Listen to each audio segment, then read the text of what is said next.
Happy opening day of the NBA. If you're like me and a basketball fan, you've been counting down to the restart of the NBA in their new bubble in Orlando. Season restarts today. So the question I have is, what is the future of professional sports, right? If we're saying that COVID and coronavirus is accelerating so many industries, it's accelerating the progress and the innovation of higher ed and healthcare and businesses, then what is it going to do to pro sports? Well, quite a bit. First, look for the acceleration of betting, specifically gambling within states that are not currently legal to bet. So, especially during coronavirus, states are bootstrapped. They need revenue. Many states have dipped their toes and starting to warm up to the idea of online gambling and betting, etc. on games.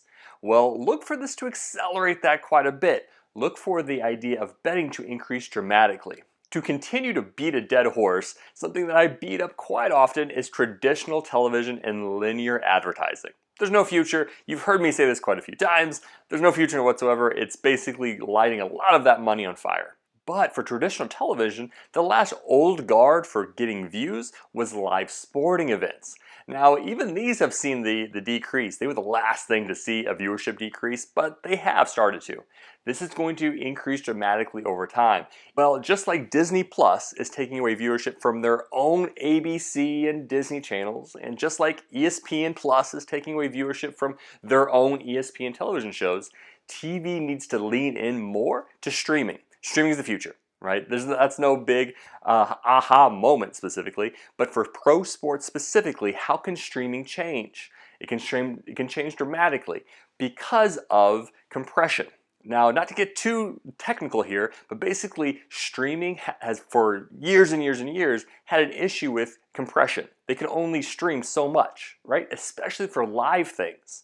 You can't stream multiple angles of an event with multiple commentators of an event like a basketball game or a football game or whatnot because of compression issues. Bandwidth was an issue. Well, it's not anymore, and it's only going to get even better. But even today, compression isn't the issue that it was years ago. So think of something like this, an NBA game. You choose who you want to listen to for that game. Maybe you like the traditional color commentators, right? The individuals, the retired, the all-stars from back in the day color commentating the game. Perfect. Maybe you want more of a Twitch program where there's things going on. Ninja is commentating the Lakers game. Maybe you want that. Maybe you want a YouTuber's perspective. It's going to be a game of eyeballs. You can watch the exact same Lakers game, but from 16 different people, right? And whoever those individuals gain the most viewers, just like influencers on Instagram or influencers on YouTube, those are the ones the Lakers are going to pay the most. And then let's look at the power of big data. Depending on what you prefer and how you like watching that Lakers game, and you really like LeBron or you really like Anthony Davis, depending on what player you like and you like listening to Ninja, your experience can be personalized specifically to you. Perhaps that you get the Ninja commentating, but the off-ball camera when there's timeouts and whatnot, you get the camera angle where it's more on LeBron. Right? Not the whole game will be on LeBron, but it knows through micro data that you like LeBron. LeBron is your favorite player. You've bought a LeBron James jersey from online. It's going to feed you more exposure of LeBron James. Big data is going to help us personalize those sporting events specifically to you. And then obviously, as we are going back to sports right now, there's no fans in the stands, right? No fans in the stands whatsoever. What's the future in this? What's the future with people in the stands? But what after this, right? Will people go back in the stadiums? I think so. I think that experience will differ greatly, right? And this is trends over time where stadiums are actually getting smaller, right? And look at Golden State, for example. Golden State Warriors. They actually had a larger stadium, and their new stadium fits less people. So the idea of just crowds and filling these places full of people is not the trend. They know this already. People are spending less time going to these games. But the time they do spend at the game are more luxurious. There are more things to do. There's more add-ons for those individuals. It's more of an experience than watching the game. Look for technology to help with this dramatically, specifically augmented reality, right? I've talked quite a bit that VR is so-so, really not all that.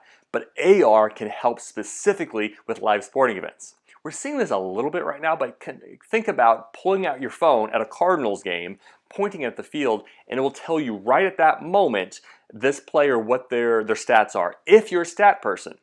If you're a gambling person, maybe you look at that person, it tells you their odds for certain things and you can bet from there. Maybe you're a gamified person and there's like little mini games you can do, or when there's that cup game, right, on the big screen where you follow the ball into the cup and which cup, you get to play along with it, right? AR using your phone and eventually glasses 2 years down the line, but right now your phone can make that experience more engaging and make that in-stadium experience much different than at home. Finally, as we are in these unprecedented times with this pandemic, we know that all industries are facing change. Every industry is facing some sort of change. And they were changing dramatically over time. This is just speed tracking that change dramatically, and pro sports is not immune to this change. So what do you think? What are your predictions? How do you think pro sports are going to change? I'll leave you with one last prediction. Lakers championship this year. Go LeBron. We'll see you next week.